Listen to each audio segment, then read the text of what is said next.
శ్రీ పుట్టపర్తి నిలయుడు కాపాడు నిన్నెప్పుడు కరుణాకరుడై చేపట్టి నిన్ను బ్రోచును ఏ పట్టున విడవకుండా ఏలును నిన్ను. మనందరి తల్లి తండ్రి గురువు దైవమైన స్వామివారి దివ్య పాదపద్మములకు ప్రణమిల్లుతూ జక్కేపల్లి మందిర ద్వితీయ వార్షికోత్సవానికి స్వామివారి అనుమతితో జిల్లా సమన్వయకర్తలు, వివిధ సమితుల కన్వీనర్లు, సమితి సమన్వయకర్తలు, జక్కేపల్లి సమితి కన్వీనర్ గారు మరియు సమితి సమన్వయకర్తలు, భక్తులు ప్రతి ఒక్కరికి పేరు పేరున ప్రేమపూర్వక సాయిరాం తెలియజేసుకుంటూ, ముందుగా జక్కేపల్లి సమితి సభ్యులందరికీ కూడా ద్వితీయ వార్షికోత్సవ శుభాకాంక్షలు తెలియజేసుకుంటూ, మన సత్యసాయి సేవా సంస్థలో అత్యున్నతమైనటువంటి సెంట్రల్ ట్రస్ట్ మేనేజింగ్ ట్రస్టీ ఒక గ్రామంలో మందిరానికి ఇనాగ్రేట్ చేయడానికి విచ్చేశారంటే భగవంతుని అనుగ్రహ ఆశీస్సులు ఏ స్థాయిలో ఉన్నాయి జక్కేపల్లి పైన అనేటువంటిది మనందరికీ తెలియజేయవచ్చు. సో వారు గొప్పగా ఇంత దూరం వచ్చి ఈ పల్లెలో ఈ ఒక మందిరాన్ని ప్రారంభించారంటే అది ఒక జక్కేపల్లి భక్తుల యొక్క స్వామివారి హృదయాన్ని తాకిన మీ భక్తి మాత్రమే అతని తప్పించింది తప్ప ఏ శక్తి కాదు అనేటువంటిది మనందరం గుర్తించుకోవచ్చు. అది జక్కేపల్లి భక్తుల యొక్క భక్తి. ఎందుకంటే కోటి రూపాయలతో మందిరాలు కట్టిన వాళ్ళు ఉన్నారు. అయ్యా రండి అంటే వెళ్ళట్లేదు, వారి షెడ్యూల్ దొరకట్లేదు. కానీ ఈ చిన్న మందిరాన్ని ఈ పల్లెలో ప్రారంభించుకోవడానికి వచ్చేసారంటే అది మామూలు విషయం కాదు. సో 20 సంవత్సరాల క్రితం స్వామి నామాన్ని నా గ్రామంలో ప్రారంభించుకోవాలి అని వారు సంకల్పించుకొని స్వామి రూపాన్ని, నామాన్ని జక్కేపల్లికి తీసుకొచ్చుకొని 20 సంవత్సరాలుగా ఆ నామాన్ని, ఆ రూపాన్ని తలుచుకుంటూ చేస్తున్నటువంటి గొప్ప స్థితి ఏదైతే ఉందో రామావతారంలో శబరిని గుర్తు చేస్తుంది. శబరిమాత అయోధ్యకి వెళ్ళి రామదర్శనం చేసేంత స్థాయి తనకు లేదు. కానీ అదే ఊర్లో కూర్చొని ఆ రామనామ స్మరణ చేస్తూ ఉంటే రాముడే సీతమ్మ పేరు అనే మిష పెట్టి శబరిమాత దగ్గరికి వచ్చి తనకు దివ్య దర్శనాన్ని ఇచ్చి తను ఎంగిలి చేసిన ఫలమును తిని తన జీవితాన్ని ధన్యము చేసినటువంటి భక్తి ఆ శబరిమాత. అలాంటి ప్యూరిటీ ఉన్న భక్తులే సత్యసాయి సేవా సంస్థలకు మూల స్తంభాలు. ఆ మూల స్తంభాలు ఈ జక్కేపల్లి గ్రామంలో ఉన్నారు అని నేను భావిస్తున్నాను. సోదరులారా, విశ్వంలో ఉన్న జీవరాశుల్లో మానవ జన్మనే దుర్లభం. అలాంటి మానవ జన్మ మనుషులుగా మనం పుట్టే క్రమంలో ఒక సంస్కారవంతమైన కుటుంబంలో మనకు జన్మనిచ్చినటువంటిది అది గొప్పనైంది. అంటే భగవంతుని పైన ప్రేమను, కొంచెం భక్తో, మన తల్లిదండ్రుల యొక్క కష్టమో అలాంటి ఒక కుటుంబంలో మనకు జన్మ ఇవ్వడం అది గొప్పనైన అదృష్టం. మానవ జన్మ అదృష్టం, అందులో ఆ కుటుంబంలో పుట్టడం ఒక అదృష్టం. ఆ కుటుంబంలో పుడుతూ భగవంతుణ్ణి నేను దర్శించాలి అనే ఆలోచనతో, స్పృహతో పుట్టపర్తిలో భగవాన్ శ్రీ సత్యసాయి బాబా ఉన్నారు అని చెప్పేసి వారిని దర్శించుకోవడం ఇంకా అదృష్టం. అట్లాంటి అదృష్టంతో పాటు స్వామివారు స్వయంగా తన పేరునిచ్చి తను స్వయంగా నేను సత్యసాయి సేవా సమితిని ప్రారంభిస్తున్నాను. ఈ సత్యసాయి సేవా సంస్థలో ఎవరైతే నిస్వార్థంగా సేవలు సలుపుతారో మిమ్ములను, మీ పిల్లలను, మీ మనుమలను, మీ మనుమలను రక్షించే బాధ్యత నాది అని చెప్పేసి స్వామి స్వయంగా దీక్షా ప్రకటన చేసినటువంటి అలాంటి సంస్థలో మనము సభ్యులుగా చేరాము. ఇది దొరికినటువంటి గొప్పనైన అవకాశం. ఏదో నీ టైం బాగుంది కాబట్టే ఇక్కడ ఉన్నావు. ఇది టైం పాస్గా వచ్చేటువంటిది కాదు. చాలా మంది అనుకుంటారు. 20 సంవత్సరాల క్రితం వారు కృష్ణారెడ్డి గారు స్వామి సత్యసాయి పటం పట్టుకున్నప్పుడు సమాజంలో సత్యసాయి బాబా అంటే ఒక రకమైనటువంటి వ్యతిరేక భావన ఉండేటువంటిది. కానీ ఈరోజు నువ్వు వైట్ డ్రెస్ వేసుకొని వస్తే, నీ జీవన విధానం బాగుంటే, అరే వాడు సత్యసాయి భక్తుడురా అని చెప్పేసి లేచి నిల్చొని నీకు గౌరవించేటువంటి స్థాయి ఈరోజు సత్యసాయి భక్తులకు ఉంది ప్రపంచవ్యాప్తంగా. సత్యసాయి కుటుంబం ఎక్కడ ఉంటుంది? రాష్ట్రంలో ఉన్న 31 జిల్లాలకు ఎక్కడికి వెళ్ళినా సత్యసాయి కుటుంబం ఉంటుంది. ఓన్లీ తెలంగాణ రాష్ట్రంలోనే కాదు, భారతదేశంలో ఉన్న అన్ని రాష్ట్రాలకు, చివరికి జమ్మూ కాశ్మీర్కి వెళ్ళినా సత్యసాయి భక్తులు, సత్యసాయి సేవా సంస్థలు, భారతదేశ వ్యాప్తంగా నీకు ఒక కుటుంబం ఉంటుంది. మరి ఓన్లీ మన భారతదేశంలోనా? కాదు కాదు, నువ్వు ప్రపంచంలో ఏ దేశానికి వెళ్ళినా, అమెరికా, ఆఫ్రికా, కెనడా, ఆస్ట్రేలియా, లాస్ట్గా ఇరాన్, చైనా, పాకిస్తాన్, ఏ దేశం వెళ్ళినా సత్యసాయి భక్తులు, సత్యసాయి సేవా సంస్థలు ప్రపంచవ్యాప్తంగా వెలసిల్లుతున్నాయి. సోదరులారా, అక్కడ మన కుటుంబ సభ్యులు ఉన్నారు. అంత పెద్ద విశ్వ కుటుంబం శ్రీ సత్యసాయి సేవా సంస్థ లాంటి కుటుంబం. ఆ కుటుంబంలో మనం సభ్యులం. మన చిన్న కుటుంబం కాదు, 2 పిల్లలు, 2 అన్నదమ్ములము, అయ్యో మాకు అక్కనే చెల్లెనే, లేదు లేదు, విశ్వ కుటుంబం. నీకు లక్షల మంది సోదరులు ఉన్నారు. నీ తండ్రి భగవాన్ శ్రీ సత్యసాయి బాబా. సోదరులారా, మరి అంత విశిష్టమైన భగవంతుడు. ఒకప్పుడు సమాజం యొక్క పరిస్థితి, సమాజంలో విలువలు ఏ విధంగా ఉన్నాయో మనందరికీ తెలుసు. ఇక్కడ చాలా మంది పెద్దవాళ్ళు ఉన్నారు. ఒకప్పుడు ఒక మాట ఇస్తే మాట మీద నిలబడే వ్యక్తి, తల్లిదండ్రులను గౌరవించేటువంటి వ్యక్తి, గ్రామంలో వ్యక్తులను గౌరవించేటువంటి వ్యక్తి, విలువలతో కూడిన జీవన విధానం ఉండేటువంటి సమాజం ఒకప్పుడు. కానీ ఇప్పుడు ఒక్కసారి గమనిస్తే ఆ విలువలు ఏ విధంగా అవుతున్నాయి? కన్న తల్లి కడుపున పుట్టిన అన్నదమ్ములే ఆస్తుల కోసం, అంతస్తుల కోసం గొడవలు పడుతున్న, చంపుకుంటున్న పరిస్థితి, కన్న తల్లిదండ్రులను చంపుతున్న పరిస్థితి, చూసుకోలేని పరిస్థితి. నిజంగా ఎట్లాంటి విపత్కర పరిస్థితులు ఉన్నాయి. మరి ఆ విపత్కర పరిస్థితి నుంచి కరోనా వచ్చినప్పుడు డాక్టర్లు అందరూ చెప్పారు, ఏమని చెప్పారు? మీరు క్వారంటైన్లో ఉండండి, అంటే ఎటు బయటకు రాకండి, మీరు రూమ్లో ఇంట్లోనే ఉండండి, ఇంటికి బయటకు రాకండి, ఇంట్లో ఉంటే మీరు సురక్షితం అని చెప్తే మనం ఇంట్లో ఉన్నాం, సురక్షితంగా ఉన్నాం. మరి ఈరోజు సమాజంలో మనం సురక్షితంగా మన జీవన విధానం ఉండాలంటే, మన పిల్లలు బాగుండాలంటే, మన కుటుంబం బాగుండాలంటే ఎక్కడ ఉంటే బాగుంటుందంటే సత్యసాయి సేవా సంస్థలో ఉంటే మీ కుటుంబం బాగుంటుంది, మీ జీవన విధానం బాగుంటుంది. సోదరులారా, ఆ విధంగా మన జీవన విధానాన్ని సత్యసాయి సేవా సంస్థలో ఉండొచ్చు. మరి సత్యసాయి బాబా వారు ఏం చెప్పారు? సత్యసాయి బాబా వారు సన్యాసం స్వీకరించమన్నారా? కాషాయం వేసుకొని రమ్మన్నారా? పెళ్లి చేసుకోవద్దన్నారా? వ్యాపారం బంద్ చేయమన్నారా? ఉద్యోగం బంద్ చేసి రమ్మన్నారా?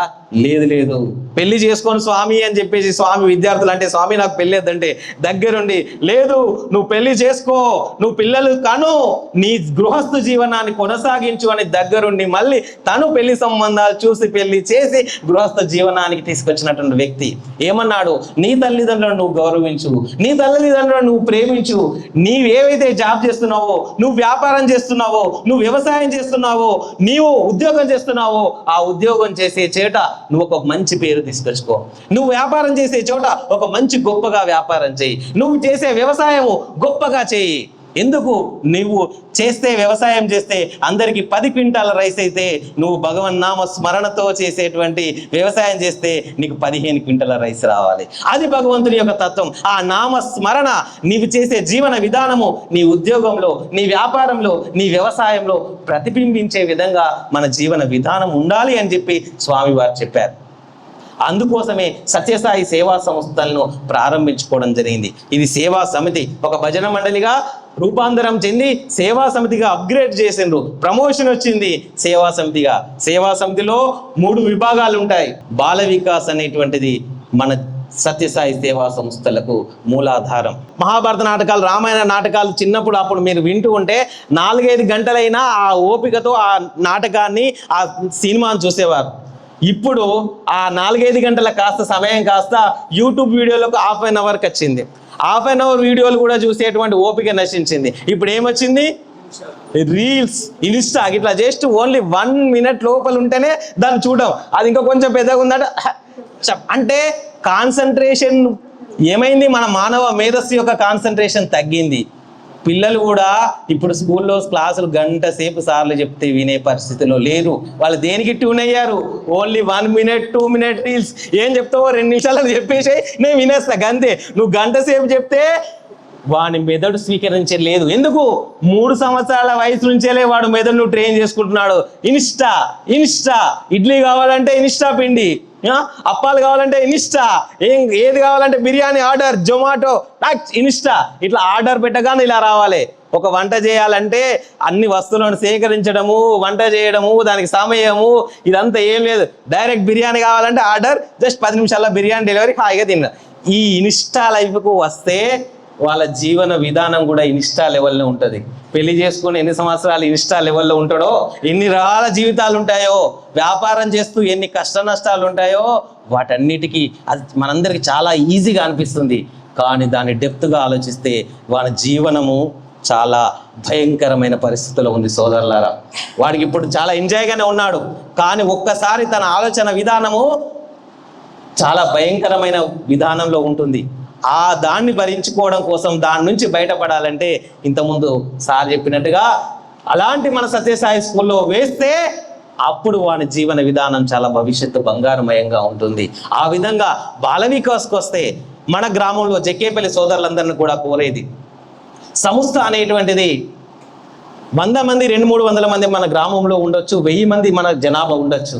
వాళ్ళకు ప్రాప్త స్థాయి పెరగాలంటే నీకు సేవా భాగ్యం అనేటువంటి స్వామి చూపించిండు. ఆ భక్తులను మన మందిరానికి తీసుకొచ్చేటువంటి సేవ మన పైన ఉంది. ఏ విధంగా ఉంది? మన జక్కేపల్లి గ్రామం కావచ్చు, చుట్టుపక్కల గ్రామాలను, కొత్త భక్తులను, ఎందుకు కొత్త భక్తులను చూపించాలి?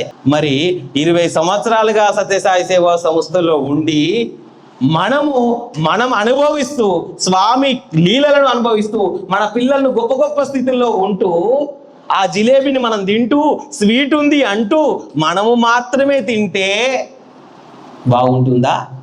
బాగుంటుంది కదా. ఆ స్వీట్ని ఏం చేయాలి? మనం భక్తులకు, మిగతా మన సోదరులకు, మన బంధువులకు, మన చుట్టాలకు, మన ఇంటి పక్క వాళ్ళకు ఆ స్వీట్నెస్ను తెలియపరచాలి. అదే స్వామి గురించి తెలియపరచాలి, స్వామి తత్వం గురించి తెలియపరచాలి. ఆ పిల్లలను బాల వికాస్ క్లాసు చెప్పగలగాలి. సో బాల వికాస్ పిల్లలు ఉంటేనే కుటుంబం, అంటే పిల్లలు ఉండాలి, యువకులు ఉండాలి, పెద్దవాళ్ళు ఉండాలి. ఈ 3 ఉంటేనే సత్యసాయి కుటుంబం. కాబట్టి బాల వికాస్ క్లాసులకు ఆదివారం పిల్లల్ని అట్రాక్ట్ చేయాలి. సో వానితో ప్రేమగా మాట్లాడాలి. ఏ విధంగా ప్రేమగా మాట్లాడాలి? తల్లి ప్రేమ కంటే కూడా ఎక్కువనైన ప్రేమ చూపించాలి. ఎందుకంటే తల్లి కూడా చాలా బిజీ అయిపోయింది ఈ మధ్యకాలంలో. తల్లి ఏం చేస్తుంది పాపం, తను పని చేయాల్సిన పరిస్థితి పడుతుంది. ఒకప్పుడు తల్లి ఇంటి పనులు చేసేటువంటిది, తండ్రి వ్యవహార రీత్యా జాబ్ చేయడం, వ్యాపారం చేయడం అది చేసేవాడు. ఇప్పుడు తల్లి తండ్రి ఇద్దరు పని చేయాల్సిన పరిస్థితి ఉంది. తల్లి పని చేస్తుంది, తండ్రి పని చేస్తున్నాడు. ఒక అమ్మాయి చెబుతుంది, నేను ఒక కష్టమైనటువంటి విధానాన్ని, ఒక స్కూల్లో ఒక సన్నివేశాన్ని అనుభవించాను. ఆ కష్టాన్ని చెబుదామని వస్తున్నప్పుడు అమ్మ ఇంక ఇంటి నుంచి రాలేదు, నాన్న లేట్ నైట్ వస్తాడు, చెప్పుకోవడానికి ఎవరూ లేని పరిస్థితుల్లో ఆ తల్లి దుఃఖిస్తుంది. తల్లి రాగానే తన జీవన విధానంలో రొటీన్లో పడిపోయింది. ఆ ప్రేమగా మాట్లాడే ప్రయత్నం చేస్తుంటే ఎప్పుడు నువ్వు ఏదో చెప్తావు అని చెప్పేసి ఆ పాప మీదకి కోపానికి వస్తే, ఆ పాప ఎటు చెప్పుకోవాలో అర్థం కాక కొన్ని రోజుల తర్వాత సూసైడ్ చేసుకొని చనిపోయింది. అంటే పిల్లల మాటను మనం వినే పరిస్థితుల్లో లేము.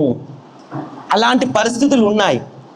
కానీ మన సత్యసాయి సేవా సంస్థలో బాల వికాస్ గురువుగా నిజంగా ఆ అమ్మాయికి ఒక బాల వికాస్ గురువు ఉంటే, అక్క నాకు ఈ విధంగా జరిగింది అని చెప్పేసి ఒక ఫోన్ చేసి, సార్ అన్న నాకు ఈ విధంగా జరిగింది అని చెప్పేసి అని అంటే, ఆ తల్లిని దగ్గర తీసుకుని ఆ బాల వికాస్ గురులే ఇది కాదమ్మా సమస్య, దీనికి ఈ విధంగా సాధించవచ్చు అని ఒక్క ఆశ్వాసనిచ్చే మాట చెప్పి ఉంటే ఆ తల్లి నిలబడేది కదా.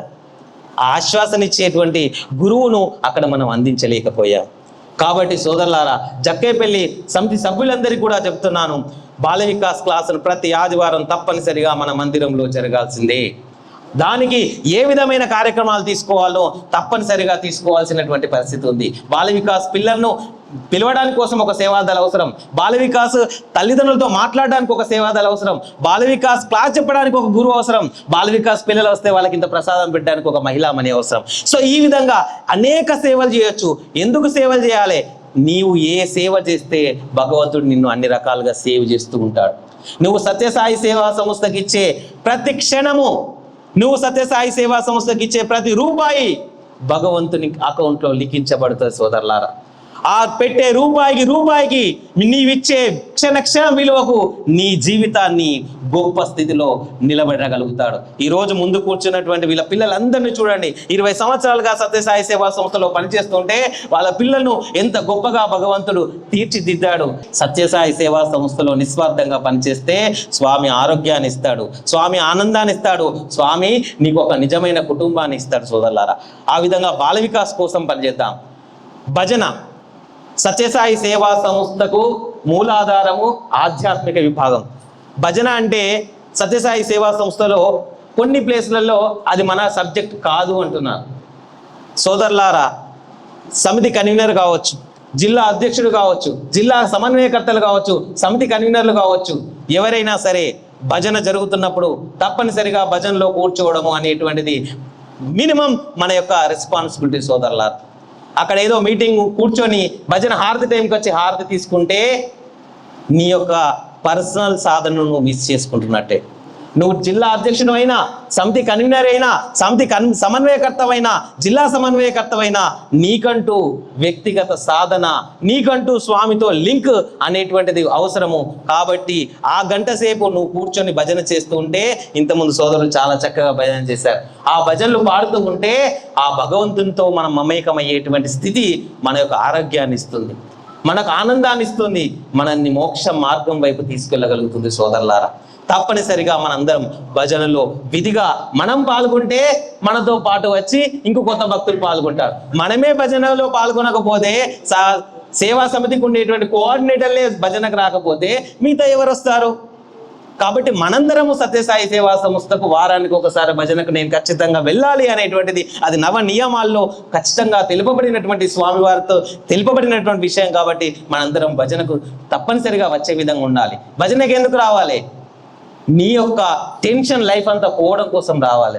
భజనకి ఎందుకు రావాలి? నీ ఆరోగ్యం కోసం రావాలి. భజనకి ఎందుకు రావాలి? స్వామితో మొరపెట్టుకోవడానికి రావాలి. స్వామి నాకు ఈ కష్టం వచ్చిందయ్యా, ఈ కష్టాన్ని తీర్చవయ్యా అంటూ ఆ స్వామితో నివేదించుకోవడం కోసం వస్తే తప్పనిసరిగా మన కష్టాలు నష్టాలు అన్నీ స్వామివారు తీరుస్తారు. సత్యసాయి భక్తులకు కష్టాలు నష్టాలు రావా? వస్తాయి. సత్యసాయి సేవా సంస్థ సభ్యులకు కష్టాలు నష్టాలు వస్తాయి. కానీ కష్టం వచ్చినా నష్టం వచ్చినా నా వెనకాల స్వామి ఉన్నాడు అనే చెప్పేసేటువంటి భరోసా, ధైర్యం, ఆ కష్టాన్ని ఎదురించేటువంటి సత్తా సత్యసాయి భక్తులకు మాత్రమే ఉంటుంది సోదరులారా. అలాంటి స్థితిలోకి మనం యొక్క సమత్వ స్థితికి వెళ్ళడమే ఈ ఆధ్యాత్మిక కార్యక్రమాల యొక్క ఉద్దేశం. భజనలకు, నగర సంకీర్తనలకు, బాల వికాస్ కార్యక్రమాలకు, సేవలు, పుట్టపర్తి సర్వీసెస్కు మనందరం ఇక్కడ ఏరియా నుంచి చాలా మంది పుట్టపర్తి సర్వీసెస్కు వెళ్తున్నాం. అదొక దీక్ష. సంస్థ సభ్యులము నిజమైన సాధకులం సోదరులారా. పుట్టపర్తికి వెళ్తే ఆ చేసే 10 రోజులు స్వామివారి దివ్య నామస్మరణతో నిస్వార్థంగా మనం సేవ చేసేస్తే సంవత్సరానికి ఒక్కసారి 365 రోజులు స్వామివారు మన కుటుంబాన్ని, మన జీవనాన్ని చూసుకుంటారు సోదరులారా. అదేవిధంగా సంస్థ సభ్యుల మధ్య ఉన్న 10 కుటుంబాలు ప్రేమపూర్వకంగా ఉండాలి. జీవితం చిన్నది సోదరులారా. ఎవరు ఎన్ని రోజులు ఉంటారో తెలియదు. ఒక బస్సులో ఒక తల్లి కూర్చొని, కొంచెం ఆమె డిస్టర్బ్డ్ క్యాండిడేట్ అనమాట. ఆ తల్లి కూర్చొని ఉన్నది, ఆ పక్కన ఇంకో తల్లి కూర్చున్నది. ఆమె ప్రతిసారి ఆమెను, ఇప్పుడు మహాలక్ష్మి వచ్చింది కదా, బస్సులలో చాలా తోపుడు ఉన్నది, ప్రతి ఒక్కసారి ఇటువైపు తోస్తుంది, ఇటువైపు అంటుంది. అయినా ఆ తల్లి ఇలా పక్క జరుగుతుంది. ఆమె కన్వీనియంట్ కోసం ఆమె ఏది వస్తువు ఇటు పెట్టినా సరే అని అటు జరుగుతుంది. మళ్ళీ ఒకసారి కావాలని చేతి తాగిచ్చినా ఆమె అదే విధంగా ఉంటుంది. ఈమె ఈగో, అరే ఈమె నాతో గొడవ పెట్టుకోవాలి కదా, ఈమె గొడవ పెట్టుకోవడం లేదేంది, చాలా సరే అని ఇంకా ప్రశాంతంగానే ఉంటుంది అని చెప్పేసి అన్న తర్వాత ఆమె 3-4 విధాలుగా ప్రయత్నం చేసింది. ఆమె ఏం రెస్పాండ్ కావట్లేదు.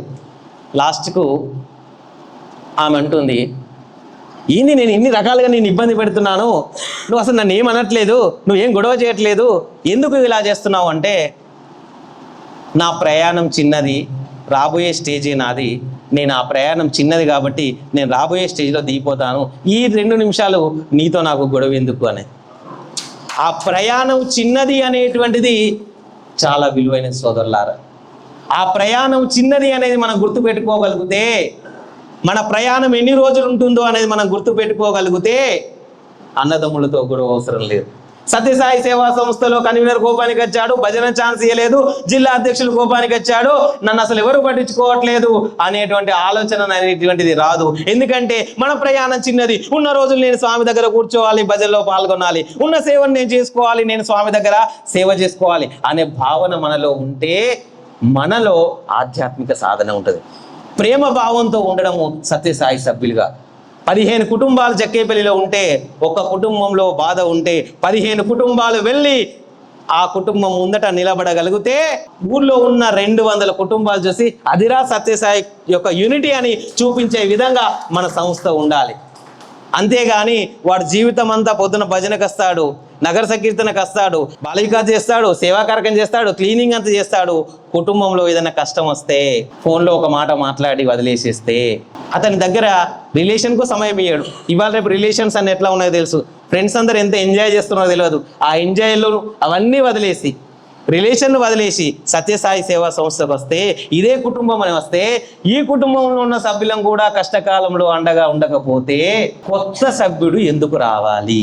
కొత్త సభ్యుడు రావాలంటే ఏం రావాలి? ఫస్ట్ తనకు లాభం ఉండాలి. మనం ఇందులోకి రావాలంటే తను లాభంగా ఉండాలి. అరే సత్యసాయి సేవా సంస్థకు వస్తే వాళ్ళొక యూనిట్గా ఉంటారా, ఒక కుటుంబంలో ఉంటారు. 15 మంది కుటుంబాలు అది ఒకటే మాట పైన ఉంటాయి, ఒకటే బాట పైన ఉంటాయి అనే విధంగా మన ప్రేమ అండర్స్టాండింగ్ ఆ విధంగా ప్రతి సమితిలో ఉంటే 15 కుటుంబాలు ఉంటే దాన్ని అట్రాక్ట్ అయ్యి ఇంకా 5 కుటుంబాలు 20 కుటుంబాలు అవుతాయి, 20 కుటుంబాలు కాస్త 30 కుటుంబాలు అవుతాయి. కానీ మన 10 కుటుంబాలలోనే కన్వీనర్ ఇటువైపు, ఇంకో భజన కోనర్ అటువైపు, బాల వికాస్ కోనర్ ఇటువైపు, మహిళలు ఇటువైపు 4 గ్రూపులు మెయింటైన్ చేస్తే ఉన్న 10 కుటుంబాలకి ఒక కుటుంబం పక్క జరుగుతుంది తప్ప 9 కుటుంబాలు అవుతాయి తప్ప 11వ కుటుంబం అవుతుందా అనేది ఒక్కసారి మీరు అందరు గమనించండి సోదరులారా. స్వామి లవ్ ఆల్ సర్వ్ ఆల్ ఒకటే మాట చెప్పాడు. వీరికి చెప్పాలనుకుంటే ఒకటే మాట చెప్పాలి, అదే లవ్ ఆల్ సర్వ్ ఆల్. ఇది ఒక్కటే మన స్వేచ్ఛగా, శ్వాసగా, ఉచ్ఛ్వాసగా తీసుకోవాలి. ప్రేమించాలి, ప్రేమించాలి, ప్రేమించాలి. ఎవరిని ప్రేమించాలి? కన్వీనర్ తిట్టిండు అయినా ప్రేమించాలి, జిల్లా అధ్యక్షులు కసిరిండు అయినా ప్రేమించాలి. అప్పుడు ఏమైతే జిల్లా అధ్యక్షుడు అరే విని నేను మొన్న కోపం వచ్చాను అయినా మళ్ళీ పోగానే నవ్వుతూ సాయిరామ్ అన్నా అంటూ వచ్చాడు, వాడు ఎక్కడా అని మళ్ళీ నీకోసం వెతికి సాయిరామ్ సోదరా నిన్న నీ మీద కోపానికి వచ్చాను, నేను ఏదో హరిబరిలో ఉన్నాను కార్యక్రమం విధాల్లో, అంతే తప్ప నువ్వేమనుకోకు అని అంటే అప్పుడు ట్రాన్స్ఫర్మేషన్ ప్రారంభమైతే సోదరులారా. అంతేగాని నన్ను జిల్లా అధ్యక్షుడు నాకేం అవసరం అని చెప్పి నీ ఇంట్లో నువ్వు కూర్చుంటే ఎవరు లాస్ అవుతారు? నీ ఇంట్లో నువ్వు కూర్చుంటే ఎవరు లాస్ అవుతారు? జీవనం జరుగుతుంది, పోతుంది, అందరూ అన్నం తింటున్నాము, ఉంటాము, మీ వ్యవహారం అంతా నడుస్తుంది. కానీ మానవ జన్మ ఇచ్చినందుకు ఇంతకుముందే అనుకున్నాము, మానవ జన్మ ఇవ్వడము, అందులో ఆధ్యాత్మిక భావన ఇవ్వడము, అందులో సత్యసాయి బాబాను భగవంతుడి అని గుర్తించడము, అందులో సత్యసాయి సేవా సంస్థలో పనిచేయడం కదా విశిష్టమైనది. మరి ఆ పని చేసే అవకాశాన్ని నువ్వు పక్కగా జరుపుకొని ఎవరి కోసం? ఒక వ్యక్తి కోసం పక్కగా జరుపుకుంటే మరి నీ అంత మూర్ఖుడు ఉంటాడా సోదరులారా? కాబట్టి ఎవరి కోసం రావాలి? సత్యసాయి బాబా కోసం రావాలి. అందరి మధ్య ప్రేమనే ఉండాలి. కానీ పలానా అన్నస్తేనే నేనస్తా, పలానా అక్కస్తేనే నేనస్తా. అక్క అన్నలు ఎల్లకాలం ఉండరు సోదరులారా. మనం వచ్చేది సత్యసాయి బాబా కోసం. అక్క వచ్చినా, అన్న వచ్చినా, ఆంటీ వచ్చినా, ఆంటీ రాకపోయినా నేను సత్యసాయి బాబా కోసం వస్తాను అనేటువంటిది మాత్రమే ఉండాలి.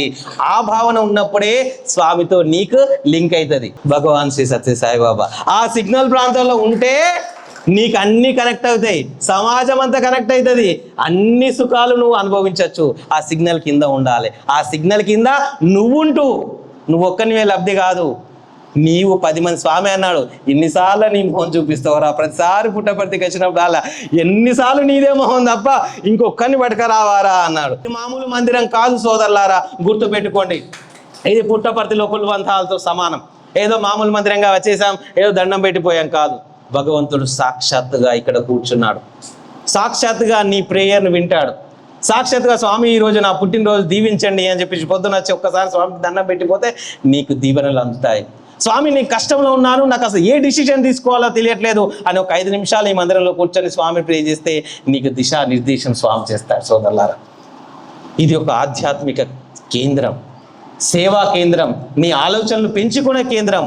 సత్యసాయి సేవా సంస్థలు ఎలాగో అడుగు పెట్టాం, సత్యసాయి సేవా సంస్థలు ఎలాగూ సమయం ఇస్తున్నాం. సత్యసాయి సేవా సంస్థలు ఖమ్మం జిల్లా సత్యసాయి సేవా భక్తుల బుక్ అంటూ రాస్తే నీకంటూ ఒక పేజీ ఆ బుక్లో ఉండే విధంగా మన సత్యసాయి సేవా సంస్థ కోసం పనిచేద్దాం సోదరులారా. సామమూర్తి గారిని ఈరోజు మనం గుర్తు చేసుకుంటాం, ఒక రామచంద్ర సార్ గారిని గుర్తు చేసుకుంటాం. ఎందుకు గుర్తు చేసుకుంటున్నాం? వాళ్ళ ఇంట్లో కూర్చున్నందుకు గుర్తు చేసుకుంటున్నామా? ఏ గ్రామాన తిరిగి స్వామి వైభవాన్ని చాటితేనే కదా ఈరోజు మనం ఇక్కడ కూర్చొని స్వామి వైభవాన్ని చూస్తున్నాము. వారు గొప్పవాళ్ళు చేసినటువంటిది కదా. ఆ విధంగా మరి వాళ్ళు ఎంతో మంది నిన్ను ఇన్స్పైర్ చేసి నిన్ను ఇక్కడ కూర్చోబెడితే, మరి నువ్వు ఇన్స్పైర్ చేసి 10 మందిని కూర్చోబెట్టి ఆ పేజీలో నీ పేరు రాసుకోవాలి. సత్యసాయి సేవా సంస్థ అనే ఒక బుక్లో నీ పేజీతో ఒక పేజీ ఉండాలి ఆ బుక్లో. ఆ విధంగా పనిచేస్తే అది జీవితంలో ఒక సాటిస్ఫాక్షన్, అది జీవితంలో మనం జీవనం తీసుకున్నందుకు ఒక గొప్పని కానుకగా భావిస్తూ మనందరం ప్రేమపూర్వకంగా ఐకమత్యంగా ఉంటూ, భక్తులు రాకపోతే స్వామిని ఎన్నిసార్లు నువ్వు ప్రే చేశావు? స్వామి నా మందిరానికి భక్తులు రావట్లేదు, అయ్యా నా మందిరానికి భక్తులు రావట్లేదు అని చెప్పి స్వామిని ప్రే చేయండి. తప్పనిసరిగా కొత్త భక్తుని పంపిస్తాడు. ఒక జిల్లాలో ఏమైంది, ఒక బాల వికాస్ గురువు ఉండేవాడు. అనివార్య పరిస్థితుల వల్ల ఆ బాల వికాస్ అమ్మాయి పెళ్ళైపోయి వెళ్ళిపోయింది. బాల వికాస్ చెప్పేవారు ఎవరు లేరు. ఏం చేశారు? వాళ్ళందరూ కలిసి స్వామిని ప్రే చేశారు. స్వామిని ప్రే చేస్తున్నారు. స్వామిని ప్రే చేస్తే వితిన్ 15-20 డేస్లో ఒక బ్యాంక్ ఎంప్లాయ్ ట్రాన్స్ఫర్ అయ్యి మళ్ళీ పట్టణానికి వచ్చాడు. ఆయన వెతుకుతూ సత్యసాయి మందిరం దగ్గర, ఎలాగో మనం సత్యసాయి భక్తులు అంటే ఏం చేస్తారు, సత్యసాయి మందిరం దగ్గర ఇల్లు ఉండాలని చెప్పి వెతుకుతూ సత్యసాయి మందిరంకి వచ్చాడు. ఆ బ్యాంక్ ఎంప్లాయ్ దాని దగ్గరలోనే రూమ్ తీసుకున్నాడు. వాళ్ళ మిసెస్ బాల వికాస్ గురువు. ఆమె వచ్చేసి, సాయిరామ్ అండి, మా ఆవిడకు ఒక చిన్న కోరిక అండి, బాల వికాస్ చెప్పాలని తనకు చాలా ఇష్టము, బాల వికాస్ చెప్పే అవకాశం ఉంటుందా స్వామి? బాల వికాస్ చెప్పే అవకాశం ఉంది. బ్రహ్మాండంగా ప్లేసే స్వామి రెడీ చేశాడు. వచ్చి ఆదివారం వచ్చి క్లాస్ చెప్పమని అడిగారు. అది ఏ వల్ల వచ్చింది? ప్రేయర్ వల్ల వస్తుంది. భగవంతుడు నీవు నిస్వార్థంగా సమాజం కోసం, నీ ఊరి కోసం, జక్కేపల్లి గ్రామంలో లబ్ధిదారులు గ్రామస్తులందరూ లాభపడతాలే, అతడు జీవితం మారుతుంది. చెడు అలవాట్ల నుంచి దూరంగా ఉంటాడు. ఎన్ని చెడు అలవాట్లు ఉన్నాయి సోదరులారా, చూశారు కదా. ఇన్ని చెడు అలవాట్ల నుంచి వెళ్ళి ఆ కుటుంబాన్ని రక్షించాలంటే, వారి జీవితం బాగుండాలంటే ఒక్క కొత్త భక్తుడు సత్యసాయి సంస్థలోకి వస్తే అతని తరం సత్యసాయి భగవంతుడు ఆ ఇంట్లో కొలువై ఉంటాడు సోదరులారా. ఆ విధంగా మీరందరూ కూడా, మనందరం కూడా సత్యసాయి సేవా సంస్థలో నిస్వార్థంగా ప్రేమపూర్వకంగా స్వామివారి కార్యక్రమాలలో పాల్గొంటూ స్వామిని ఇంట వెంట జంట ఉండుమని ప్రార్థిస్తూ, మన సత్యసాయి జక్కేపల్లి మందిరము సరిపోక బయట కూర్చునే విధంగా, భక్తులు వచ్చే విధంగా మనందరం కూడా పనిచేయాలని, ఆ విధంగా స్వామివారు శక్తి యుక్తులు మనందరికీ ఇవ్వాలని, అది సాకారం కావాలని కోరుకుంటూ, రైతు పిల్లలు కాబట్టి వాళ్ళందరి కూడా మంచి మనసున్నటువంటి రైతులు కాబట్టి వాళ్ళందరి పిల్లలకు మనం గొప్ప సేవ చేసినటువంటి వాళ్ళం అవుతాము. సో భజనలకు వచ్చిన, ఆధ్యాత్మిక కార్యక్రమాలు వచ్చిన, బాల వికాస్కి వచ్చిన మహిళా మనులు దయచేసి మహిళల సైడు ఎక్కువ సంఖ్యలో ఉండాలి. రాముల వారి చిత్రలో చెప్పి నేను ముగిస్తాను 1 నిమిషంలో. రాతిని నాతి చేసేనయ్యా రాముడయ్యా అని అంటారు. రాతిని నాతి చేయడం అంటే ఏంటి? రాతిగా ఉన్నటువంటి అహల్య నాతిగా మారింది, మనిషిగా మారింది. ఎలాంటి మనిషిగా మారింది? దాన్ని ఆధ్యాత్మికకు చేస్తే బండ హృదయమైన మనిషి, బండ హృదయం అంటే బండలా ఉన్నటువంటి మనిషి ఎలా కావాలి? ఈ స్త్రీ హృదయంగా మారాలి. స్త్రీ హృదయం ఎలా ఉంటుంది? తల్లి హృదయం ఎట్లా ఉంటుంది? ప్రేమపూర్వకంగా ఉంటుంది, మెత్తగా ఉంటుంది. తండ్రి హృదయం కొంచెం కఠినంగా ఉంటుంది. తల్లి హృదయము ప్రేమపూర్వకంగా ఉంటుంది. అంటే మన అందరి హృదయాలు కూడా భగవంతుని పాదాలు పట్టుకుంటే మన హృదయం ఎలా మారాలట? నాతి హృదయంగా మారాలి. అంటే మహిళా హృదయంగా మారాలి, అంటే తల్లి హృదయంగా మారాలి. అంత ప్రేమను మనం కురిపించగలిగితే మనం ఆధ్యాత్మిక సాధనలో ఉన్నట్టు. అంటే మన మార్పు రావాలి. ఎంతసేపు మనం అదే విధంగా ఉంటే, 30 సంవత్సరాలు వచ్చానండి సత్యసాయి సంస్థలో, నేను ఇలానే ఉన్నాను. అరే ఒకప్పుడు అతను ఎంత కోపిష్టిగా ఉండే, ఇప్పుడు ఇంత ప్రేమగా మాట్లాడుతున్నాడు ఏంటి? అది మార్పు. అతను ఇంత ప్రేమ కురిపిస్తున్నాడు ఏంటి? అయ్యో పాపం అబ్బాయి పోయి సేవ చేసి వచ్చాడు అని చిన్న పిల్లాన్ని కూర్చోబెట్టి కూడా అతని కాళ్ళు, అయ్యో ఇంతసేపు నువ్వు చేసావు అని అతని కాళ్ళు ఒత్తుతూ ఉంటే, అయ్యో ఈ పెద్ద డాక్టరు ఈయనేమి ఇంత నాకు సేవ చేస్తున్నాడు అని చెప్పేసి అతనికి అనిపిస్తే నీలో ట్రాన్స్ఫర్ వస్తుంది. ఆ ట్రాన్స్ఫర్మేషను ఆ పిల్లవాడు చూసి నేను అట్లా కావాలనేటువంటి ఒక భావనకు వస్తాడు. ఇక్కడ సత్యసాయి సేవా సంస్థలో అధికారము లేదు. ఇక్కడ సత్యసాయి సేవా సంస్థలో అందరం సేవకులమే. ఉన్నాయి. మన ఓనర్, మనము సేవకులం. ఇదే సత్యసాయి సేవా సంస్థలో ఆ సేవాభావంతో మనందరం కూడా ముందుకు వెళ్ళాలని, ఖమ్మం జిల్లాలో ఉన్నటువంటి పర్మనెంట్ సేవా యాక్టివిటీస్, విశేషమైన యాక్టివిటీస్ ఉన్నాయి. వేద పాఠశాలే కావచ్చు, హాస్పిటల్ సేవలే కావచ్చు, నెక్స్ట్ మెడికల్ సేవలే కావచ్చు, ఒక ట్రస్టే కావచ్చు, మందిరాలే కావచ్చు, సమితిల సంఖ్యనే కావచ్చు, భజన మండలి సంఖ్యనే కావచ్చు, పుట్టపర్తికి వెళ్ళేటువంటి సేవకుల సంఖ్యనే కావచ్చు, ఏ రకంగా చూసినా ఖమ్మం ఒక అత్యున్నతమైన స్థానంలో ఉన్నది. ఖమ్మం భక్తుల యొక్క స్వామివారి దివ్య అదృష్టానికి మనం అందరం కూడా నోచుకున్నామని భావిస్తూ, మనందరం కూడా ఐకమత్యంతో మరింత మంది ఖమ్మం నుంచి వెళ్ళి సత్యసాయి సేవా సంస్థ రాష్ట్ర విభాగానికి రావాలని, సత్యసాయి సేవా సంస్థలను మరింత గొప్పగా నడిపించాలని చెప్పేసి కోరుకుంటూ, పేరు పేరున మీ అందరికీ కృతజ్ఞతలు తెలియజేసుకుంటూ, జై సాయిరామ్.